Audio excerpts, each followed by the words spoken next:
Então, sinais de piramidalismo. Quanto à fraqueza muscular, quanto à atrofia muscular, quanto aos reflexos, quanto ao tônus, vamos falar do sinal de Babinski, o reflexo cutâneo abdominal cremastérico, o clônus e a marcha. Esses sinais são importantes, lembrando, quando se tem uma alteração piramidal com lesão do primeiro neurônio motor. Como é que vai estar a musculatura desse paciente? A musculatura vai estar ou reduzida à força, ou seja, uma paresia, ou uma ausência de força, plegia. Então, há uma paresia, diminuição de força, ou plegia, perda total. O trofismo vai estar hipertrofia. Nós falamos nesse instante aqui, especificamos a hipertrofia, especialmente de flexores pronadores em superiores e extensores e flexores plantares em inferiores. E como estarão os reflexos desse paciente no caso do sinal de piramidalismo, ou seja, numa lesão de primeiro neurônio motor? Na fase aguda, nós teremos uma hiporreflexia ou arreflexia que evolui para uma hiperreflexia. Por quê? Porque nós falamos para você aqui nessa questão inicial, na hipotonia de fase aguda, porque o cérebro entende inicialmente uma inibição, depois é que potencializa o facilitador. Portanto, na fase aguda é hipo. Já em lesões mais insidiosas, ou seja, já passou da fase aguda, tem-se a hiperreflexia. E como se caracteriza o tônus nesse caso? Na lesão aguda, teremos uma hipotonia no início que evolui para uma hipertonia, mesma consequência aqui da hipo na fase aguda, que nós já conversamos sobre o desequilíbrio facilitador-inibidor. E em lesões insidiosas, passou a fase aguda, a hipertonia e, neste caso, lesão do primeiro neurônio motor, hipertonia do tipo espástica. Sinal de Babinski está presente. O que isso significa? Significa que nós temos uma hiperreflexia tendinosa, ou seja, existe uma hiperextensão de hálux com abdução dos demais dedos. Isso no caso do pé. Os reflexos cutâneo-abdominais cremastéricos estão ausentes. Por que ausentes? Por conta da questão do sistema inibidor que nós conversamos aqui na frente. O sistema inibidor está mais, o cérebro assim entende na fase aguda. Clônus. O clônus é outro sinal de piramidalismo. O que significa isso? Significa a presença de contrações musculares repetidas após estiramento passivo do tendão de Aquiles ou do tendão patelar, neste caso. Ou seja, pode-se fazer, por exemplo, isso aí você faz passivamente, você faz uma contração no tendão de Aquiles, ele responde com microcontrações, como se fosse um tremor, de uma forma involuntária, mostrando isso sendo a presença do clônus. E como é que fica a marcha neste caso da lesão de primeiro neurônio motor, ou seja, esse sinal de piramidalismo? A marcha é ceifante, em hemicircundução, porque justamente nós observamos que essa musculatura extensora e flexora plantar de membro inferior está com hipertonia espástica, ou seja, o paciente eleva um pouquinho o quadril para poder não colocar o pé todo no chão, porque ele está com o pé com alteração de flexões plantares e aí ele fica com o pé caído. Nesse caso, ele levanta o quadril para poder não arrastar o pé no chão e ele faz uma hemicircundução. Ele faz como se fosse uma abdução com a rotação justamente por esse motivo. Mas nós conversaremos bem direitinho sobre marcha na sequência dos nossos vídeos. Agora, se a hipertonia for do tipo extrapiramidal, plástica ou rígida. Neste caso, a alteração não é de primeiro neurônio motor como na piramidal. Neste caso, a alteração é de lesão do corpo estriado. E que musculatura vai estar afetada? Especialmente face, pescoço e agonistas e antagonistas de membros. Aqui na piramidal, a patologia mais evidente é o AVC. Neste caso da extrapiramidal, é o paciente com Parkinson. E aí, neste caso, nós temos o sinal de navalha. Aqui nós temos a roda denteada. O que é esse sinal da roda denteada característica da lesão extrapiramidal? Ela representa uma resistência ao estiramento muscular com interrupções, de modo semelhante ao que observa quando se movimenta uma engrenagem defeituosa. Existe como que uma briga entre agonistas e antagonistas. De forma que, por exemplo, quando você vai fazer uma flexão de braço, o músculo vai, flexiona e estira um pouquinho, flexiona e estira um pouquinho, como se fosse uma briga para flexionar e estender, flexionar e estender. Até porque a gente sabe que para que haja um movimento é necessário que o músculo antagonista esteja relaxado para que o movimento se dê a contento. Nesse caso, como essa briga, digamos assim, os reflexos não estão corretamente sendo realizados, então ocorre esse problema entre agonistas e antagonistas. Outro sinal importante aqui é o sinal do cano de chumbo, que ao se mobilizar passivamente uma articulação, encontra-se resistência na totalização da amplitude de movimento.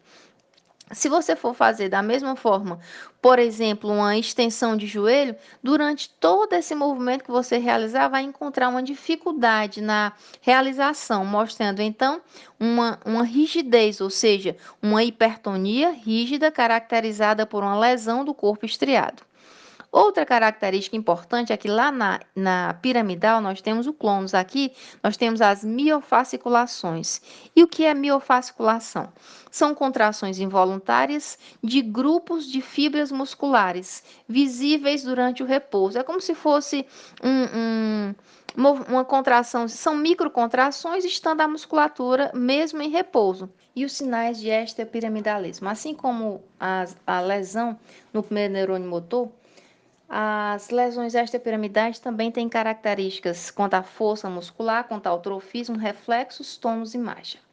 Quanto à fraqueza muscular, também pode caracterizar lesão extrapiramidal, como a paresia, ou seja, diminuição de força, ou plegia, ausência total da força. Quanto ao trofismo, normalmente o extrapiramidalismo traz uma atrofia, e essa atrofia é mais recorrente que na síndrome piramidal, cuja atrofia é mais na fase aguda. Os reflexos também caracterizam-se por hiperreflexia ou arreflexia. No caso do tônus, hipotonia muscular. Você vê que no extrapiramidalismo é tudo uma diminuição, enquanto no piramidalismo, na fase aguda é diminuição e na fase subaguda e crônica já passa uma um aumento. E a marcha? A marcha, nesse caso, é a marcha em bloco, por características do sinal de extrapiramidalismo pela lesão do corpo estriado. Então, continuando nas alterações de tônus. Nós falamos da atonia, da hipotonia, da hipertonia e agora a distonia.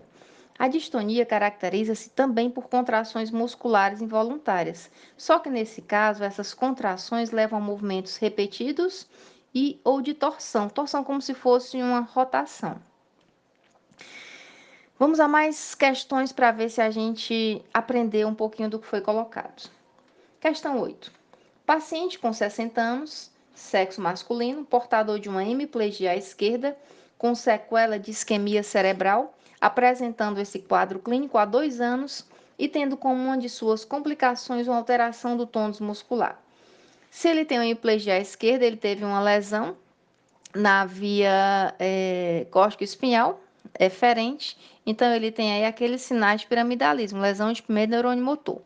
Considerando o caso clínico acima, considere o que é correto. Então, uma das características da hipertonia deste paciente é que está presente nos músculos agonistas e antagonistas. Não, de jeito nenhum. Acabamos de falar que o sistema piramidal tem a hipertonia do tipo espástica, não tem nada a ver com agonista e antagonista, não. Não é aquela briga da plástica, não. O sinal de roda denteada, não. Roda denteada é a extrapiramidal. O sinal de navalha, juntamente com a esparsidade dos músculos flexores e pronadores do membro superior lesado desse paciente, são uma das características dessa alteração do tônus muscular. Perfeito. Sinal de navalha, esparsidade de flexores e pronadores caracteriza a lesão piramidal. Então, essa é a opção correta da questão 8. Item D. A alteração de tônus muscular está presente nos músculos extensores e supinadores do membro superior, não, seria de membro inferior. A hipertonia desse paciente caracteriza-se por uma lesão do corpo estriado, não, aqui seria esta piramidal. Questão 9. As síndromes piramidais são grupos de doenças que apresentam hiperreflexia tendínea, fraqueza muscular e hipertonia espástica. A hipertonia espástica pode ser definida como movimentos involuntários, não são movimentos involuntários de curta duração, espasmódicos irregulares não. Também não tem rotação, porque aí seria a distonia. Movimento e ou postura anormal mantidos involuntariamente, envolvendo contração de um músculo caracterizado por movimentos vermiformes. Nem existe esses movimentos vermiformes. Uma condição de cinética que inclui tempo, força, precisão e coordenação inadequados dos movimentos dos membros e do tronco. É um componente da assim no neurônio motor inferior. Não, neurônio motor superior. Opção D. Desordem motora caracterizada por um aumento dependente da velocidade nos reflexos de tiramento tônicos, com reflexos tendinosos profundos exagerados, isso mesmo, resultantes da hiperexcitabilidade do reflexo de tiramento. Isso. Essa hiperexcitabilidade é aquele facilitador sobre o inibidor. Corretíssimo. Então, essa questão 9 tem por correto o item D. Opção E. Desarticulação do neurônio da base cortical ventrolateral permanente e adaptado a reações de decorticação. Decorticação e tudo nós ainda vamos ver, não tem muito a ver com essa patologia, não. Então, a opção correta, item D. E sobre trofismo? O trofismo consiste no estado de nutrição do músculo. Que forma a gente pode avaliar o trofismo? Pode ser feito pela inspeção, pela palpação, pela perimetria comparativa, pela eletromiografia e pela biópsia muscular. Inspeção significa olhar, observar como está esse estado de nutrição. E aí você pode, quando o paciente chega até você, você já vai observando, e inclusive é importante essa observação comparativa. Depois que você faz essa inspeção, você vai palpar essa musculatura para ter de fato a noção desse estado nutricional. Porque pode ser literalmente tecido muscular, pode ser simplesmente o excesso de gordura, dependendo de que patologia seja. E é importante que você observe e faça essa análise a fim de ter uma ideia mais precisa de algum diagnóstico diferencial provável. A perimetria comparativa. O que é essa perimetria? É você medir, mensurar o estado de nutrição desse músculo. Você pega uma fita métrica, você procura uma fita métrica daquelas que tem um material de metal, porque aí a longo prazo ela não fica velha a ponto de esgarçar, de dificultar essa sua mensuração, de deixá-la errônea em comparação com outro profissional que eu fizer. Então, a perimetria comparativa você observa analogamente membros superiores, tronco e membro inferior. Os pontos de referência no membro superior são a prega axilar, a prega do cotovelo e a prega do punho. Como você faz? Você mede a distância da prega axilar até a prega do cotovelo e divide-se em três partes esses valores, em três valores.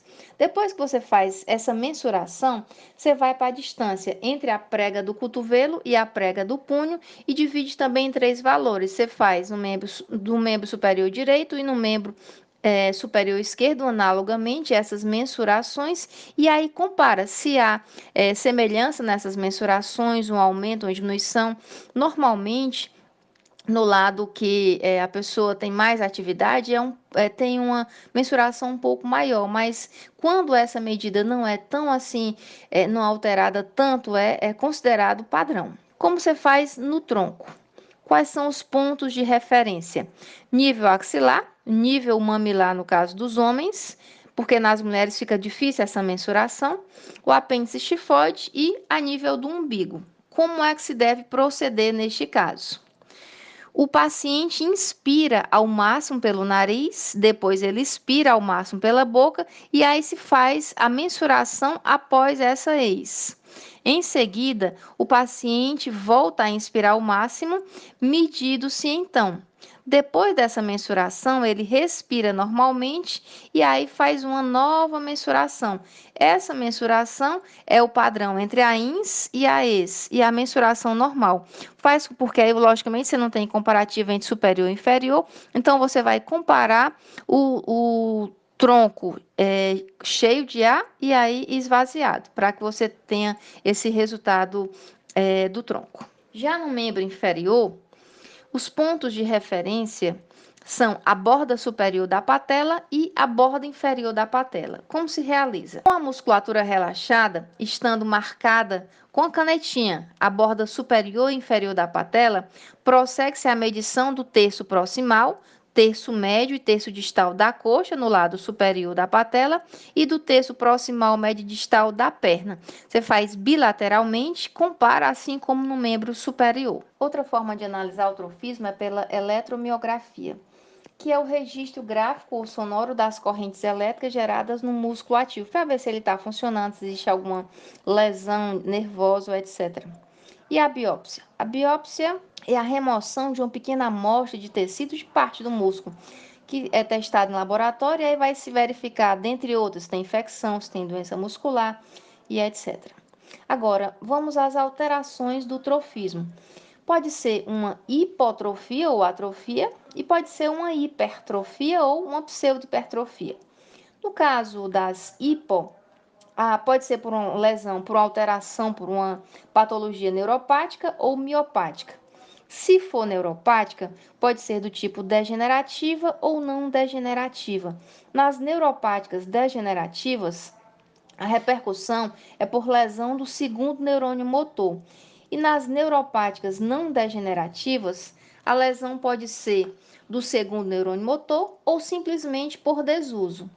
A hipotonia, a hipotrofia ou atrofia, no caso das miopáticas, pode ter origem genética, traumática ou muscular. No caso das hipertrofias e pseudohipertrofias, hipertrofia é o aumento do tônus. E se for uma pseudo, é basicamente por um acúmulo de tecido adiposo no interstício do músculo. Esse tecido adiposo é como se ficasse uma perimetria avantajada, só que não é pelo músculo em si, é o tecido adiposo lá incrementando essa nutrição. Isso é muito comum na patologia chamada distrofia muscular progressiva do Cheney, que a gente outrora vai estudar. É isso aí, pessoal. Obrigada por assistirem a mais um vídeo e não se esqueçam de curtir as aulas, se inscrever no canal e indicar aos amigos.